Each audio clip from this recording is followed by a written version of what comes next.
नमस्कार। आज बात करेंगे टीएस इलियट के एक बहुत ही जबरदस्त और सच कहूं तो अक्सर गलत समझे जाने वाले निबंध की परंपरा और व्यक्तिगत प्रतिभा। ये एक ऐसा निबंध है जिसने कला और कलाकार के बारे में हमारी पूरी सोच को, आप कह सकते हैं, हमेशा के लिए बदल कर रख दिया। तो सबसे पहले इस सवाल से शुरू करते हैं कि एक महान कलाकार को वाकई में ओरिजिनल क्या बनाता है। जब हम किसी ग्रेट आर्ट के बारे में सोचते हैं तो क्रिएटिविटी की क्या तस्वीर दिमाग में आती है? ये ओरिजिनलिटी, ये मौलिकता आखिर आती कहाँ से? देखिए, ज्यादातर लोगों के दिमाग में एक ही मिथक चलता है कि कलाकार एक ऐसा इंसान है जो अपनी बहुत गहरी, बहुत पावरफुल भावनाओं को कला के जरिए बाहर निकालता है ना? एक दुखी, तड़पता हुआ आर्टिस्ट जिसका जीवन ही उसकी कला का सोर्स है। ये सुनने में बड़ा रोमांटिक लगता है, लेकिन टीएस इलियट इसी सोच को पूरी तरह से चैलेंज करते हैं। जी हाँ, बिल्कुल उल्टा। इलियट का मानना था कि सच्ची कला अपनी पर्सनालिटी को एक्सप्रेस करने का नहीं, बल्कि उससे भागने का एक जरिया है। ये एक सच में चौंकाने वाला आइडिया है। तो चलिए इसमें थोड़ा और गहराई से उतरते हैं और समझते हैं कि आखिर उनका मतलब क्या था। तो सबसे पहले इलियट की बात को समझने के लिए हमें एक शब्द को बिल्कुल नए नजरिए से देखना होगा। वो शब्द है परंपरा या ट्रेडिशन। इलियट के लिए इस शब्द का मतलब वो नहीं था जो हम आम तौर पर समझते हैं। जरा सोचिए, जब हम किसी कला को ट्रेडिशनल या पारंपरिक कहते हैं तो अक्सर ये तारीफ नहीं होती है ना। इसका मतलब निकाला जाता है पुराना, बोरिंग, शायद किसी की नकल। लेकिन इलियट ने इस पूरी सोच को ही पलट दिया। उनके लिए ट्रेडिशनल होना एक कलाकार की सबसे बड़ी खूबी थी। ये इस बात का सबूत था कि वो अपने अतीत से, अपनी हिस्ट्री से कितना गहरा जुड़ा हुआ है। और ये जुड़ाव आता है एक खास चीज से, जिसे इलियट कहते हैं हिस्टोरिकल सेंस या ऐतिहासिक बोध। अब इसका मतलब सिर्फ इतिहास की किताबें पढ़ना नहीं है। इसका मतलब है ये महसूस करना कि सारा लिटरेचर, सारी कला, होमर से लेके आज तक, सब कुछ एक साथ इसी पल में मौजूद है। एक महान कलाकार को ये पता होता है कि वो एक बहुत बड़ी बातचीत का हिस्सा है, एक ऐसी बातचीत जो सदियों से चली आ रही है।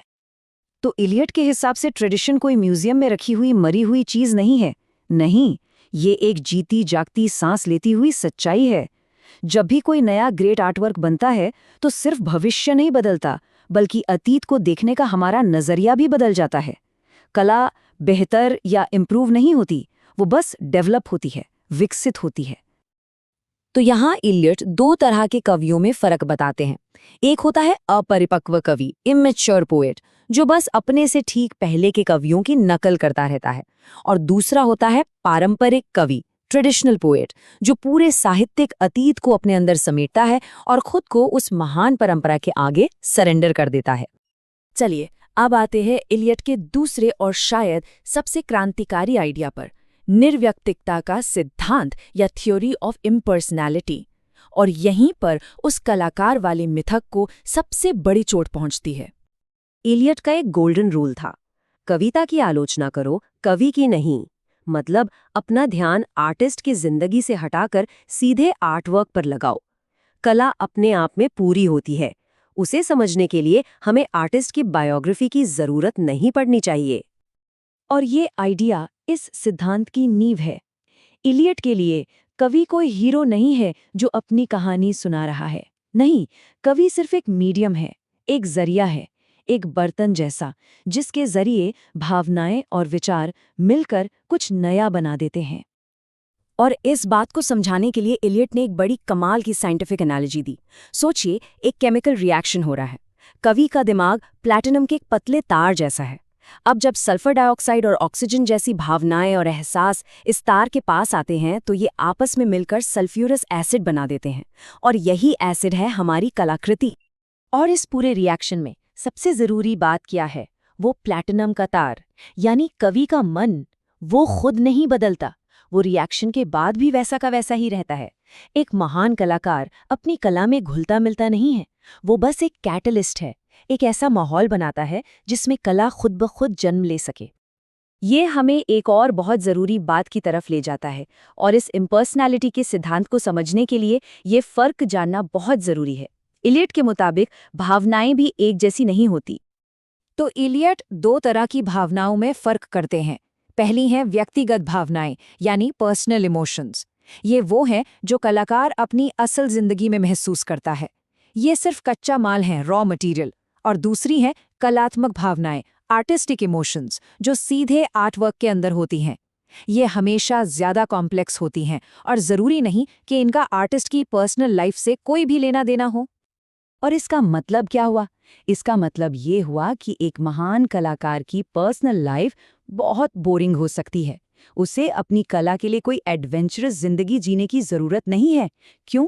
क्योंकि कला की भावनाएं पर्सनल एक्सपीरियंस से नहीं, बल्कि आर्टिस्टिक प्रोसेस से पैदा होती है। तो अब इलियट के इन दोनों बड़े आइडियाज को एक साथ जोड़ते हैं। अगर आर्ट अपनी पर्सनालिटी का एक्सप्रेशन नहीं है, तो फिर इसका मकसद क्या है? इसका लक्ष्य क्या है? और जवाब बहुत ही शानदार है। एक कवि इस इम्पर्सनैलिटी को कैसे हासिल करता है? परंपरा की उस बड़ी चेतना के सामने खुद को सरेंडर करके। वो अपने पर्सनल मैं को, अपने ईगो को परंपरा की उस विशाल नदी में बहा देता है। वो खुद को उस बड़े ऐतिहासिक बातचीत का एक हिस्सा बना लेता है। और यहीं पर इलियट की वो सबसे मशहूर लाइन आती है जो उनके पूरे तर्क को एक वाक्य में समेट देती है। कविता भावना का खुला बहाव नहीं, बल्कि भावना से पलायन है। ये व्यक्तित्व की अभिव्यक्ति नहीं, बल्कि व्यक्तित्व से पलायन है। मतलब कला इमोशन से भागने का तरीका है, उन्हें दिखाने का नहीं। पर्सनालिटी से दूर जाने का रास्ता है, उसे सेलिब्रेट करने का नहीं। तो इस पूरी चर्चा के खास बातें क्या हैं? पहली, कविता पर ध्यान दो, कवि पर नहीं। दूसरी, एक महान कलाकार एक जीती जागती परंपरा का हिस्सा बनता है और उसे बदल भी देता है। और तीसरी और सबसे जरूरी, सच्ची कला एक इम्पर्सनल, एक निर्वैयक्तिक प्रोसेस है। अब सवाल उठता है कि ये सब 100 साल पुरानी बातें हैं, आज के ज़माने में इनकी क्या अहमियत है? ये हमारे लिए क्यों मैटर करता है? इसकी अहमियत ये है कि ये क्रिएटिविटी को देखने का हमारा पूरा नज़रिया ही बदल देता है। हम कला में आर्टिस्ट की बायोग्राफी ढूंढना बंद कर देते हैं और उसकी जगह ये देखना शुरू करते हैं कि वो आर्टवर्क इतिहास के साथ, अपनी परंपरा के साथ क्या बातचीत कर रहा है। और आखिर में एक सवाल सबके लिए, क्या कला तब और ज़्यादा पावरफुल हो जाती है जब कलाकार गायब हो जाता है? क्या कला का असली जादू तभी महसूस होता है जब हम बनाने वाले को भूलकर सिर्फ बनाई हुई चीज़ पर ध्यान देते हैं? इस पर ज़रूर सोचिएगा।